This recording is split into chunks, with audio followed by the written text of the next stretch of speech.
All right, Benjamin Johnson here for lesson 2, exploring logic gates on the circuits. Here right now I have an AND logic gate set up. You have the two inputs right here, the output right here, and these two wires here are how you change the inputs. These lights just indicate what the input is, and then this here, this integrated circuit, is the gate itself. Currently, the way that the wires are set up, it is set up for the input to be 0, 0, which should result in a 0 because it's an AND logic gate. So take the battery and connect it, and nothing's going on. So there we go. That's the input for 0, 0.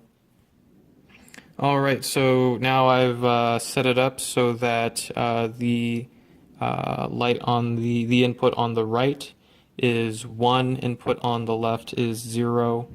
And since this is supposed to be an AND gate, since one of the inputs is 0, the output should be 0. And as you can see, one of the inputs is 0, one of the inputs is 1, output is 0 going into the AND gate. All right, and final test here for the AND gate. Both inputs, as you can see, are going to be 1, which means they both should light up. And because it's an AND gate, the output should also light up. So go ahead, take our battery, connect it, and there we go.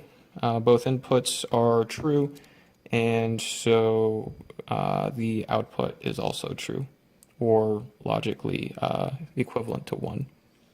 All right, so we're here. All I did was I switched out the integrated circuit for and switched out with the integrated circuit for OR. And I kept the inputs as they were already. So right now the input is 1, 1. Since it's an OR gate, the output should be 1. So let's go ahead and test that. There we go. Everything's lighting up. So go ahead and move to the next step. All right, next step. Input on left is going to be true or 1. Input on right is going to be false or 0. Because it's an OR gate, the output should be true or 1.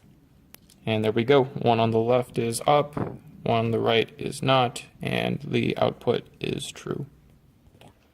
All right, final step for the OR gate. Both inputs are set to 0, which means they both shouldn't light up. Since it's an OR gate, the output shouldn't light up. Go ahead and take the battery, and there we go, connecting it. Nothing's lighting up, and that's the conclusion of the OR gate. All right, so final part of lesson 3. We have the inverter, the NOT gate.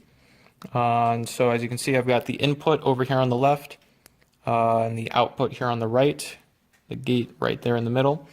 Right now it's set up so that the input is true or logic 1, which means that the output should be false or logic 0. So we're going to go ahead, do the input.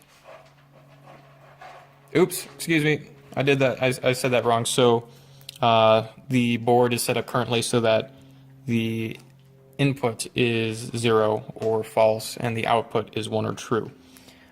So now I'm going to go ahead and switch it around so that I can show the opposite.